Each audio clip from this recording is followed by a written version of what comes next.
Of education सरदार शहर की online classes में आप सभी का स्वागत है। आज हम इंग्लिश लिटरेचर क्लास 12 की पोइम विलियम ब्लेक द्वारा लिखी गई सेकंड पोइम है ये। पहली पोइम आपने पढ़ी थी the divine image. Divine image poem है वो ली गई थी सॉन्ग्स ऑफ इनोसेंस से INNOCENCE और this poem the human abstract ये ली गई है विलियम ब्लेक की सॉन्ग्स ऑफ एक्सपीरियंस से। ये सॉन्ग्स ऑफ एक्सपीरियंस पे ली गई कविता है द ह्यूमन एब्स्ट्रैक्ट और ये कविता है वो in contrast with the first poem. First poem के कॉन्ट्रास्ट में है, यानी फर्स्ट पोइम के विरोध में या विपरीत भाव में, यानी सटायरिकल और काउंटर पार्ट है। सटायरिकल यानी व्यंग्यात्मक, सटायरिकल काउंटर पार्ट है ये, उसी का काउंटर यानी विरोधी पार्ट ये आपकी पोइम है। उसमें आपको mercy, pity, peace and love 4 गुण बताए गए थे। 4 वर्चूज विच आर डिवाइन, जो कि डिवाइन हैं। एंड मैन बिकम्स क्लोजर यानी अधिक निकट होता है to God if he has, यदि वह रखता है दीज 4 वर्चूज। कौन से? Mercy, pity, peace and love. तब वह आपने पढ़ा वो प्रिय चाइल्ड हो जाता है भगवान का और भगवान उसकी केयर करते हैं। तो ये 4 गुण आपने पढ़े। लेकिन इस पोइम में यही गुण, एब्स्ट्रैक्ट का अर्थ गुण और गुण दोनों ही होता है। अमूर्त चीज़ होती है ना, कोई भी फीलिंग या आइडियाज जो कि होता है इनविजिबल यानी अमूर्त होता है, दिखाई नहीं देता, ऐसे होते गुणों को कहते हैं मानवीय गुण या दोष। उनको यानी मानवीय गुण या दोष इसमें बताया गया है। मानवीय भावनाओं को चित्रित किया गया है, एक तरह से भावना कह सकते हैं एब्स्ट्रैक्ट का अर्थ है। तो मानवीय भावना कैसे है कि मानवीय भावना जो आपके ये दिखाई गई है कौन सी? पिटी, मर्सी, पीस एंड लव। ये दरअसल क्या है, ये कोई मजबूरी की चीज़ें हैं, परिस्थितिवश पैदा होती हैं। लेखक यानी पोइट ये कहना चाहता है कि ये गुण हैं कौन से? पिटी, मर्सी, पीस एंड लव। ये गुण सर्कमस्टांसेस के कारण पैदा होते हैं आदमी में, ऐसे नहीं होते।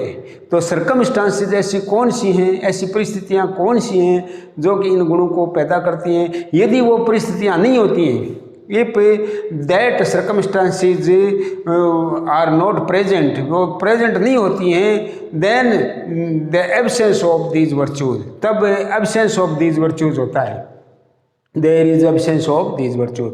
तो यानी circumstances कौन सी हैं वो पढ़ते हैं। ये पोइम है, ये क्वार्टेंस 6 क्वार्टेंस में लिखी गई है और प्रत्येक क्वार्टेंस आपको पता ही है 4 लाइन से बनता है। क्वार्टेंस कंसिस्ट्स ऑफ 4 लाइन्स और ये 4 लाइन है वो AABB राइम स्कीम में। कौन सी राइम स्कीम है? तो पोइम की राइम स्कीम कौन सी है?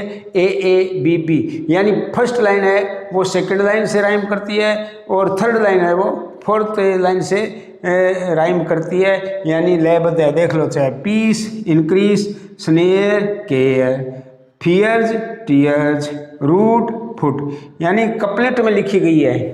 कपलेट यानी 2 के रूप में, यानी 2 लाइनों का आपस में राइम स्कीम है। तो इस ये राइम स्कीम हो गई AABB, इस राइम स्कीम में लिखी गई है। और देयर आर 6 क्वार्टेंस विद 24 लाइन्स से। तो चलो देखते हैं। पीटी वुड बी नो मोर, यानी पीटी अब अधिक नहीं होगी, यानी पीटी एग्जिस्टेंस में नहीं होगी।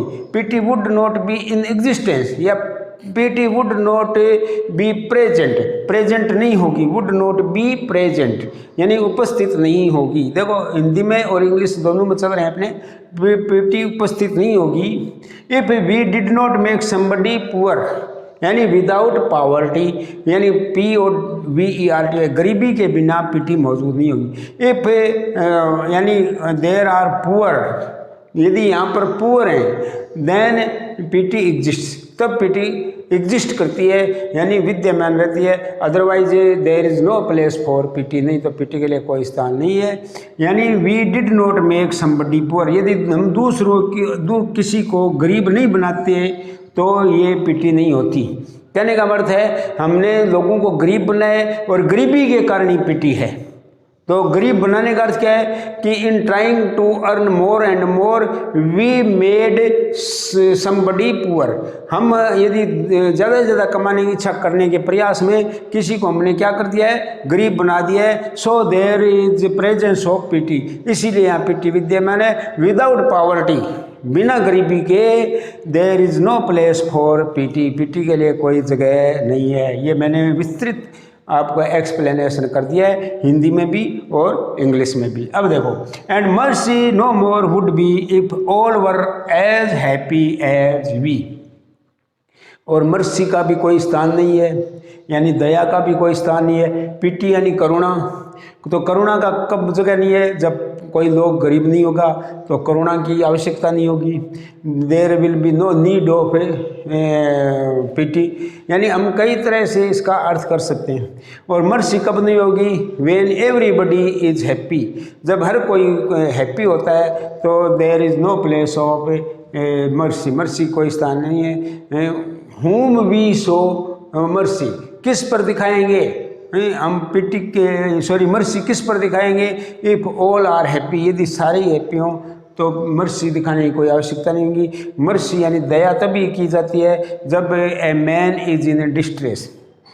When a man is in distress or in trouble, then there is a place of mercy. But if we all are happy, then there is no need of mercy. ये हो गया इसका English to English explanation. यदि यहाँ पर सारे ही happy हैं और तब उसका मर्सी का कोई स्थान नहीं है। If all are happy and no one या nobody is in distress or in trouble, जब सारे ही हैप्पी होते हैं और कोई नहीं होता है ट्रबल में या डिस्ट्रेस में, then there is no place of mercy कह दो, चाहे there is no need of mercy कह दो, एक ही बात है। तो इस प्रकार से आपने देखा कि जब सारे ही हैप्पी होते हैं, हैप्पी का मतलब हो गया जब कोई भी डिस्ट्रेस में नहीं होता है, कोई भी ट्रबल में नहीं होता है, परेशानी में नहीं होता है, कष्ट में नहीं होता है, तो there is no need of mercy, mercy की कोई जगह नहीं है। ये भी विस्तृत मैंने एक्सप्लेनेशन कर दिया है हिंदी में भी और इंग्लिश में भी। And mutual fear bring peace, और when people have mutual fear, यानी fear from each other. Mutual fear का अर्थ क्या हो गया, फियर फ्रॉम ईच अदर, एक दूसरे से जब डरते हैं तब there is need of peace होती है या पीस एग्जिस्ट, या वी लुक वे, और हम ढूंढते हैं वे यानी रास्ता ढूंढते हैं फॉर पीस। इफ़ एवरीबडी यानी इन फियर, जब हर कोई डर में होता है, there is environment of fear, यानी फियर का वातावरण होता है, तब the need of peace arises, तब पीस की आवश्यकता उठती है। तो जब फियर, और फियर कैसे क्रिएट होता है ये भी बात है कि एक दूसरे से डर क्यों पैदा होता है, ये आगे है देखो। टिल, जब तक सेल्फिश लव इंक्रीज, जब तक ये सेल्फिश लव बढ़ता है तो एक दूसरे से फियर भी बढ़ता है। कैसे कि in selfish love people love each other, selfish love में क्या होता है, पीपल लव ईच अदर, लोग एक दूसरे को क्या करते हैं, प्रेम करते हैं। बट लेकिन किस लिए, वो इसलिए करते हैं टू गेट सेल्फिश पर्पस या टू गेन सेल्फिश पर्पस या सेल्फिश इंटरेस्ट, अपने सेल्फिश इंटरेस्ट को और अपना जो स्वार्थीपूर्ण हित है उसको फुलफिल करने के लिए, टू फुलफिल कह दो चाहे to fulfil their selfish purposes या सेल्फिश एंड्स कह दो या सेल्फिश इंटरेस्ट्स कह दो या सेल्फिश बेनिफिट्स कह दो, अपने व्यक्तिगत लाभ हैं और स्वार्थपूर्ण लाभ हैं उनको प्राप्त करने के लिए, फुलफिल यानी पूरा करने के लिए पीपल लव ईच अदर, लोग एक दूसरे को प्रेम करते हैं। तो ये हो गया सेल्फिश लव, यानी अपने कोई न कोई स्वार्थपूर्ण हित के लिए किसी से प्रेम करना, ये सेल्फिश लव है। एंड सेल्फिश लव क्या करता है, इंक्रीज करता है hatred and jealousy among people. अब सेल्फिश लव से घृणा पैदा होती है, हेट्रिड यानी घृणा HATRED हेट्रिड पैदा होती है, और जेलसी यानी ईर्ष्या JEA और LOUSY जेलसी पैदा होती है, और एनवी कह दो चाहे ENVY एनवी पैदा होती है। किससे, सेल्फिश लव से। और एनवी पैदा होती है, हेट्रिड पैदा होती है, इससे क्या होगा, लोग हो जाएंगे without emotion, People's heart will be without emotions, without feelings, and they will be cruel. यानी cruelty takes place. देखो cruelty needs snare. यदि सबके बीच में घृणा होगी, हेट्रेड होगी, जेलसी होगी, तो निर्दयता धीरे धीरे अपने पैर जमाने लगेगी। यानी निर्दयता अपना जाल, स्नेयर यानी एनिटी, नेट, निट्स यानी बुनने लगेगी, वीव करने लगेगी।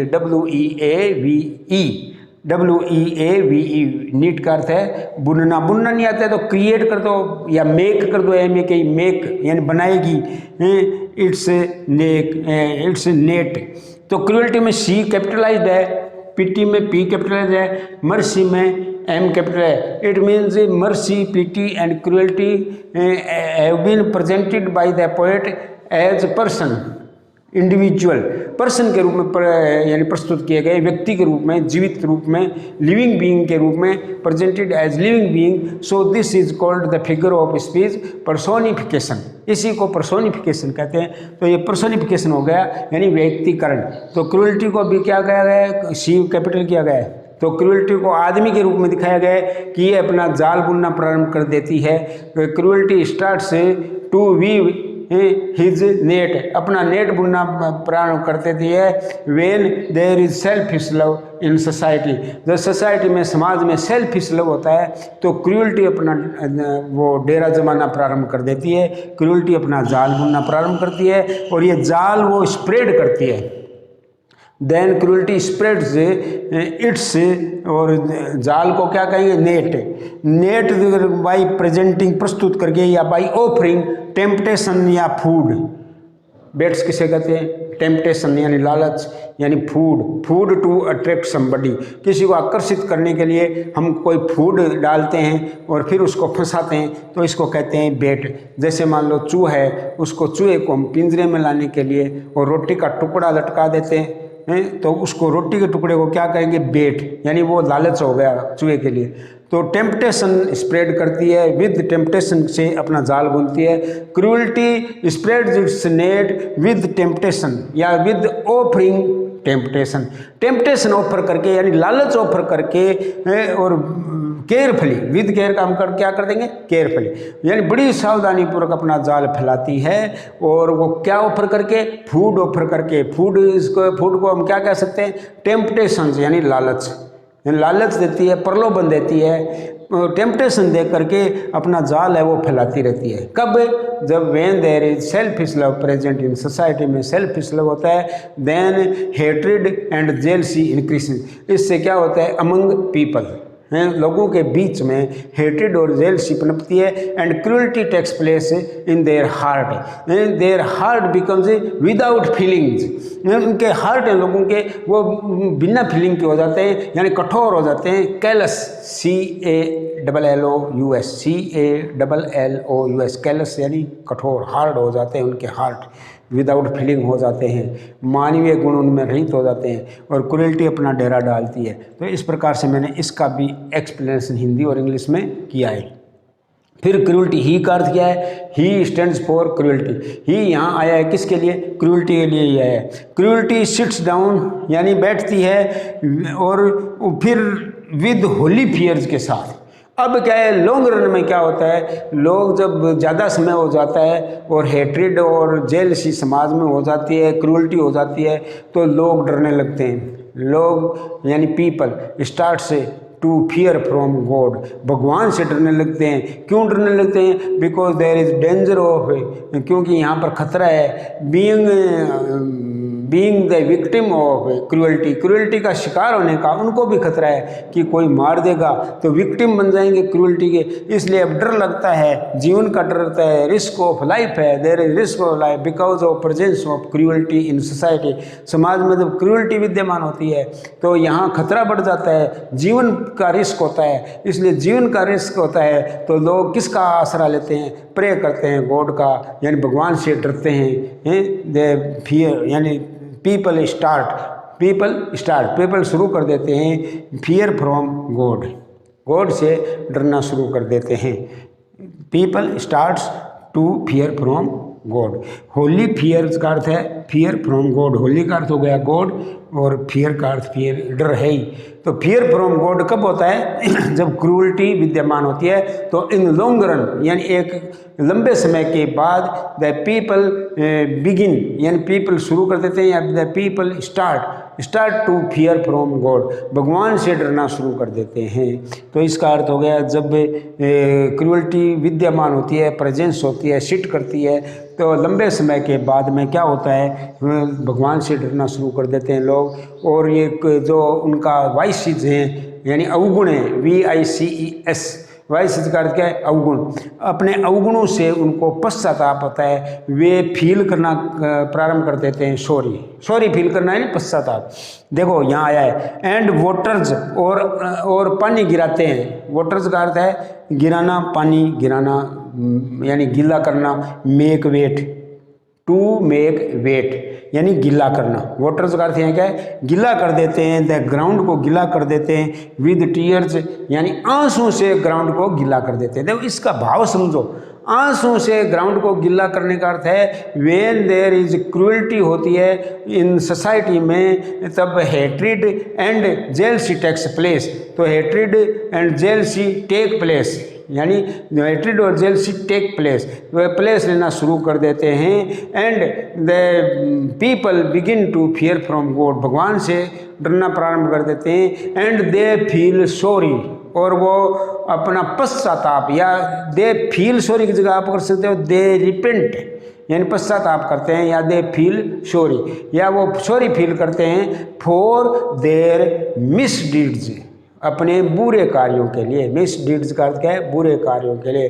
फॉर देयर वाइसेस, VICES, अपने अवगुणों के लिए या अपने मिसडीड्स के लिए सॉरी फील करना शुरू कर देते हैं यानी पश्चाताप करना शुरू कर देते हैं। एंड दे शेड टीयर्स, और वो आंसू गिराते हैं। एंड वेट द ग्राउंड, और ग्राउंड को कर देते हैं गीला, विद टीयर्स आंसू से ग्राउंड को गीला कर देते हैं यानी अपना जो वाइस है उनके लिए पश्चाताप करते हैं। Then humility takes its root, जब आदमी को पश्चाताप होता है अपने बुरे कार्यों के लिए, जब आदमी फील करता है when a human being feels sorry for his misdeeds, when human feels sorry for his misdeeds, जब आदमी अपने मिसडीड्स के लिए बुरे कार्यों के लिए सॉरी फील करता है तो ह्यूमिलिटी अपना स्थान ग्रहण करती है, टेक्स प्लेस। ह्यूमिलिटी यानी ह्यूमिलिटी का अर्थ हो गया हम्बल बिहेवियर। ह्यूमिलिटी का अर्थ क्या है हम्बल, HUMBLE, हम्बल बिहेवियर यानी विनम्र व्यवहार, विनम्र व्यवहार यानी उनका व्यवहार है वो बड़ा ही विनम्र हो जाता है अब, क्योंकि अब उनको पश्चाताप है अपने बुरे कार्यों के लिए। अब यहाँ पर मानवता आ गई, और मानवता आ गई तो हम्बल बिहेवियर भी आ गया यानी विनम्र व्यवहार आ गया फॉर ईच अदर के लिए, एक दूसरे के लिए। तो ह्यूमिलिटी का अर्थ है व्हेन द पीपल स्टार्ट्स करते हैं फील सॉरी यानी अपने मिसडीड्स के लिए पश्चाताप करते हैं। Then humble behaviour takes place in society, समाज में हम्बल बिहेवियर टेक्स प्लेस या टेक्स बर्थ। रूट का अर्थ क्या है बर्थ, जड़े जमाना शुरू करते हैं, रूट का अर्थ जड़े होता है, तो जड़े जमाना शुरू करता है, इसका मतलब टेक्स बर्थ जन्म लेना शुरू कर देती है। क्या humble behaviour in society, takes birth in society.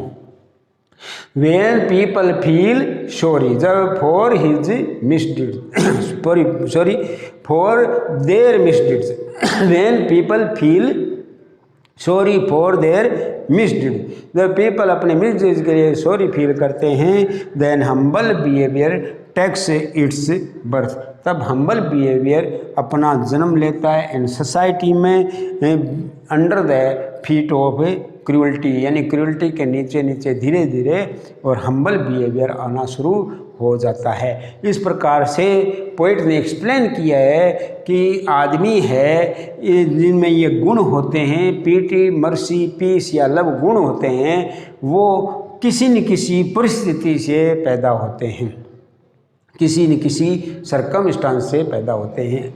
यानी पॉवर्टी होगी तो पीटी होगी, यदि लोग दुखी होंगे, ट्रबल में होंगे, तो मर्सी अपना जगह रहेगी। और सेल्फिश लव होगा और फियर होगा तब पीस आएगी। समाज में जब सेल्फिश लव होगा तो हेट्रेड बढ़ेगी, जेलसी यानी ईर्ष्या बढ़ेगी, तब अपना स्थान लेगी पीस। और जब पीस स्थान लेगी और लोग अपने दुष्कृत्यों पर यानी मिसडीड्स पर पश्चाताप शुरू करेंगे, आंसू गिराएंगे यानी पश्चाताप करेंगे, तो हम्बल बिहेवियर टेक करता है, अपना बर्थ जन्म लेना शुरू कर देता है। और इस प्रकार से ये सद्गुण हैं वो किसी न किसी बुराई के कारण, किसी न किसी गलत सरकमस्टांसेस के कारण और आदमी में आते हैं।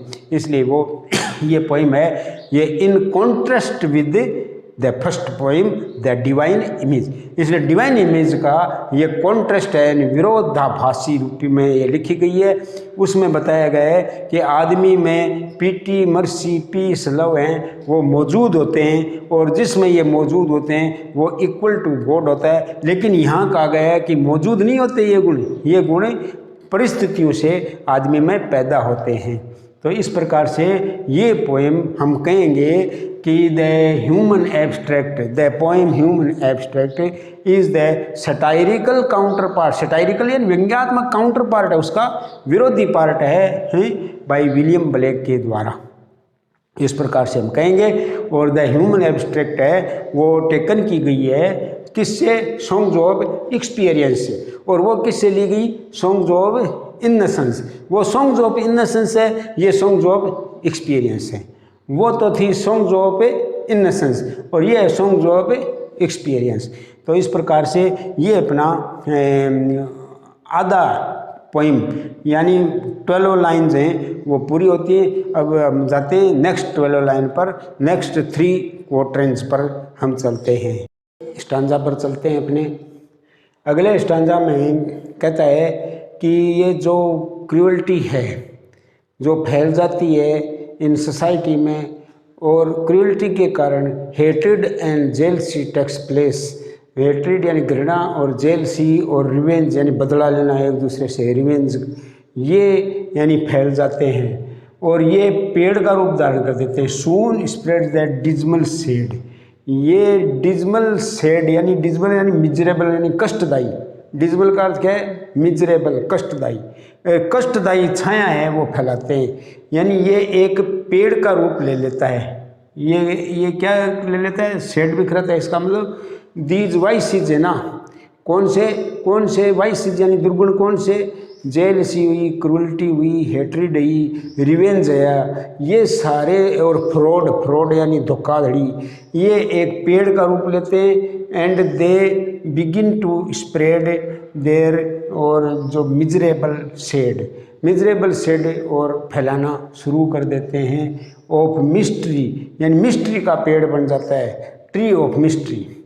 दे creates a tree of mystery, mystery का पेड़ बन जाता है। मिस्ट्री के इंक्लूड, मिस्ट्री क्या इंक्लूड करती है? मिस्ट्री इंक्लूड कॉन्स्पिरेसी यानी षड्यंत्र, फ्रॉड, रिवेंज एंड साथ में जेलसी।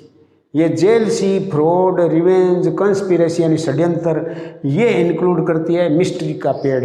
मिस्ट्री का पेड़ का अर्थ क्या है? कि जो वाइसेज हैं वो आर इन हिडन फॉर्म में as the form of tree. Tree के हिडन फॉर्म में ये सारे दुर्गुण एक पेड़ का रूप धारण कर लेते हैं, और फिर ये अपना हमारे हेड पर, ओवर हिज हेड यानी क्रूअल्टी के हेड पर ये पेड़ अपना और दायरा बढ़ाता जाता है, स्प्रेड करता है। और आपको पता है ऐसे पेड़ पर बड़े कीट पतंग होंगे, कैटरपिलर और फ्लाई यानी कीट पतंग। कीट पतंग का अर्थ यहाँ क्या है? ऐसे पेड़ पर कीट पतंग मंडराना शुरू कर देते हैं। तो कीट पतंग किसको कहा गया है? वाइसेज को कहा गया है। यानी caterpillar and fly are the vices in human brain.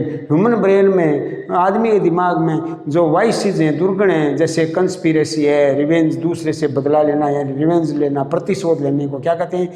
REVENG, revenge है, फ्रॉड है, जेलसी है, ये इन सब को क्या कहा गया है? Caterpillar and fly. तो these vices find an appropriate place on this tree। ऐसे ट्री पर appropriate place पाते हैं, appropriate environment पाते हैं on this ट्री ऑफ और जो है आपका मिस्ट्री का पेड़ है। इस मिस्ट्री के पेड़ पर कैटरपिलर और ये फ्लाई हैं वो होवरिंग करना यानी मंडराना प्रारंभ कर देते हैं, यानी फ्लाई करते हैं ओवर द या around the tree of mystery के अराउंड चारों ओर ये घूमना प्रारंभ कर देते हैं कैटरपिलर और फ्लाई यानी वाइसीज इन ह्यूमन ब्रेन। जो ह्यूमन ब्रेन में वाइसीज हैं, दुर्गुण हैं, उनको कैटरपिलर और फ्लाई कहा गया है। And it bears the fruit of deceit. अब आपको पता है ऐसा पेड़ कैसे फल देगा, फ्रूट का अर्थ है रिजल्ट, इसका परिणाम क्या होगा। And the result of this mysterious tree, इस रहस्यमयी पेड़ का जो रिजल्ट होगा वो फ्रूट के रूप में आएगा, डिसीट का, धोखे का फल रिजल्ट होगा। दिस पेड़ है ना, ये जो this tree of mystery will give the fruit of deceit, धोखे के फल देगा, यानी धोखाधड़ी होगी, फ्रॉड होगा समाज में। और ये धोखा है ना, ये धोखाधड़ी, ये आपको पता है ये बड़ा ही मीठा होता है, ये फल है ना। This fruit of deceit looks very sweet, ये दिखता है बहुत ही स्वीट एंड ब्यूटीफुल दिखता है। रड्डी का अर्थ हो गया अट्रैक्टिव, रड्डी होता है रेड कलर, तो रेड कलर का अर्थ होता है अट्रैक्टिव। रेड कलर है ना, रेड कलर अट्रैक्ट्स अस, हमें आकर्षित करता है। In the same way the fruit of deceit attracts us, attracts करता है हमें को। और ये लगता है वेरा स्वीट टू ईट, यानी खाने में भी, यानी स्वीट टू टेस्ट करने में, यानी ये बड़ा ही स्वीट होता है। सो दिस फ्रूट है ना वो बिगिन टू ग्रो, ये फैलना शुरू हो जाता है, क्योंकि ये तो फल बड़ा ही स्वादिष्ट है, दिखने में भी अच्छा है, तो ये अब फैलना शुरू करता है, बिगिन टू ग्रो, और ज़्यादा बड़ा होता जाता है, ग्रो करना, यानी ये शुरू कर देता है फ्रूट। क्योंकि ये फ्रूट कहाँ लगा है, मिस्ट्री के पेड़ पर। और मिस्ट्री के पेड़ में क्या है, मिस्ट्री का पेड़ इंक्लूड करता है conspiracy, fraud, jealousy, revenge. Conspiracy, fraud, jealousy, revenge. Mystery का पेड़ क्या इंक्लूड करता है, कंस्पिरेसी यानी षड्यंत्र, फ्रॉड धोखाधड़ी, रिवेंज बदला, जेलसी ईर्ष्या, इन सब से मिलकर के ये पेड़ बना है। इसको मिस्ट्री का पेड़ नाम दिया गया है। क्यों दिया गया मिस्ट्री, क्योंकि दिस इज मिस्टीरियस है। मिस्टीरियस क्यों है, क्योंकि all these vices are hidden in human mind या ह्यूमन ब्रेन, क्योंकि ये सारे दुर्गुण है ना वो आदमी के दिमाग में छिपे होते हैं, पता नहीं लगता है जल्दी से, इसलिए इसको पेड़ का नाम दिया है मिस्ट्री। क्योंकि ये सारे वाइसेस हैं दुर्गुण, वो छुपे हुए रहते हैं, इसलिए इस पेड़ को नाम क्या दिया गया, मिस्ट्री। तो इस मिस्टीरियस पेड़ पर raven his nest has made, इस मिस्टीरियस पेड़ पर अब आपको पता है कैटरपिलर बनाना शुरू हो गए, और रेवन है सिंबल ऑफ वाइसेस, दुर्गुणों का यानी प्रतीक है रेवन। रेवन वैसे कौए को कहते हैं, लेकिन कौआ है वो मिजरी का यानी कष्ट का, और ग्लूम का यानी दुख का प्रतीक है।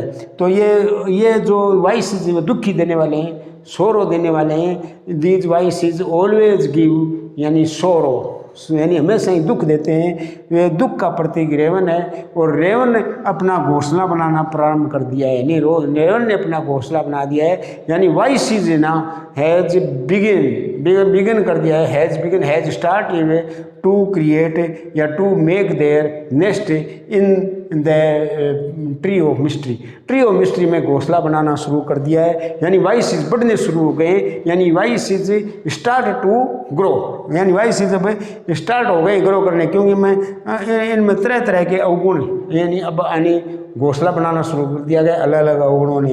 एंड इट्स थिकेस्ट शेड बना ली है, and they made their nest very strong. Thickest का अर्थ हम स्ट्रॉन्ग कह सकते हैं, उन्होंने अपने जो घोंसला है उसको स्ट्रॉन्ग बना लिया है, बड़ा मजबूत कर लिया है, क्योंकि अब इस पर फल हैं वो ऐसे ही लगने शुरू हो गए हैं दुर्गुणों के, और ये इन हिडन फॉर्म होते हैं, इसलिए ये स्ट्रॉन्ग हो गए हैं। The gods of the earth and sea, यानी पृथ्वी और समुद्र के देवता, शॉट यानी खोजते हैं, क्या खोजा, थ्रू नेचर, पूरे नेचर को खंगाल डाला यानी खोज दिया, टू फाइंड दिस ट्री, इस पेड़ को ढूंढने में उन्हें सारा समय लगा दिया, यानी गॉड ऑफ अर्थ एंड सी इन्होंने लगा दिया सारा समय, दे मान लो स्पेंड कर दिया देर होल टाइम, पूरा समय टू टू सीक या टू लुक फॉर, ढूंढने में, to look for this mysterious tree, इस मिस्टीरियस ट्री को ढूंढने में खूब समय लगाया। आप अर्थ और सी को ले सकते हो कि the different institution that work, जो कि काम करते हैं for welfare of human beings, human being के वेलफेयर के लिए काम करते हैं, और दे आर रेडी होते हैं to look for the vices and to, और उनको मान लो मिटाने में काम करते हैं, to make them void, void यानी मिटाने में, VOID वॉइड करने में काम करते हैं। वो इंस्टीट्यूशन इस पेड़ को ढूंढते हैं, यानी अर्थ और सी को आप इंस्टीट्यूशन भी कह सकते हो, या कह सकते हो भगवान इन पेड़ों को ढूंढने की कोशिश करता है, इस मिस्टीरियस को। But their search was all in vain, लेकिन उनकी सर्च है, खोज, वो क्या है, ऑल इन वेन यानी यूजलेस है, बिल्कुल क्वाइट यूजलेस है। क्यों है?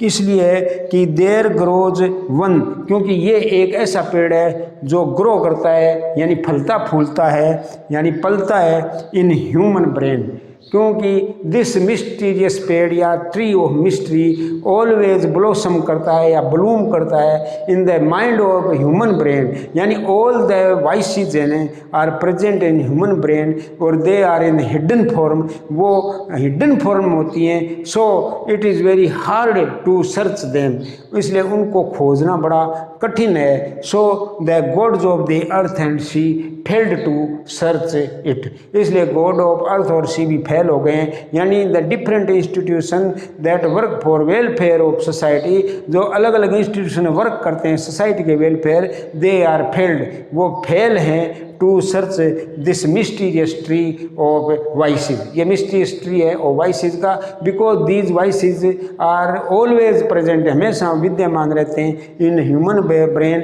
In hidden form, so they can not find this tree, इस पेड़ को नहीं ढूंढ सकते। इस प्रकार से ये अवगुण हैं, ये आदमी के दिमाग में ही हैं और इनका ढूंढना है वो कठिन ही नहीं बल्कि इम्पॉसिबल है। और इस जो पेड़ बनता है, जो मिस्ट्री का पेड़, वो कोई पूछ ले कि मिस्ट्री का पेड़ क्या है, तो मिस्ट्री का पेड़ इंक्लूड करता है कंस्पिरेसी, फ्रॉड, रिवेंज और आपके जेलसी। और इस पेड़ पर क्या लगता है, फल कैसे लगते हैं, तो फल लगते हैं फल लगते हैं डिसीट के, यानी धोखाधड़ी के फल लगते हैं। और धोखाधड़ी के फल कैसे दिखते हैं, तो वो रड्डी होते हैं, रड्डी मीन्स अट्रैक्टिव होते हैं, and sweet in taste, taste में होते हैं स्वीट, बड़े ही अच्छे लगते हैं। सो दिस ट्री है ना ऑलवेज ग्रोज, हमेशा बढ़ता ही रहता है क्योंकि ये मीठा होता है। और कैटरपिलर एंड फ्लाई इसमें अपना डेरा डालने शुरू कर देते हैं, यानी डिफरेंट वाइसेस है ना वो अब स्ट्रॉन्ग होते जाते हैं in the shade of this tree, इस पेड़ की छाया में, and they make their nest very strong, और वो अपना घोंसला बना लेते हैं बहुत ही स्ट्रॉन्ग। और फिर इस पेड़ को ढूंढना, तलाश करना बड़ा कठिन है, क्योंकि ये पेड़ ग्रोज करता है this mystery tree of mystery grows in human mind में होता है, इन हिडन फॉर्म होता है, यानी ऑल द वाइसेस हैं, कंस्पिरेसी है, रिवेंज है, फ्रॉड है, जेल्स है, always remain in hidden in human brain, वो हिडन रहते हैं ह्यूमन ब्रेन में। So it is impossible to search them, इसलिए उनको खोजना बड़ा असंभव है। तो इस प्रकार से आपकी ये पोइम हुई, और मैंने एक एक करके आपके क्वेश्चन भी एक तरह से क्लियर करने की कोशिश की है, और हिंदी अर्थ भी हो गया और इंग्लिश में एक्सप्लेनेशन भी हो गया। इस प्रकार से आपकी ये पोइम होती है पूरी। और मैं समझता हूँ कि आपको कोई परेशानी हो तो फिर आप एक कमेंट बॉक्स में और ज़रूर अपनी परेशानी व्यक्त करें, या अपने जो आपके वहाँ बनाया हुआ है, आपके जो आप जहाँ आप ये वीडियो देखते हो वहाँ पर एक शिकायत या कमेंट का बनाया है, उस पर आप कमेंट करेंगे। धन्यवाद।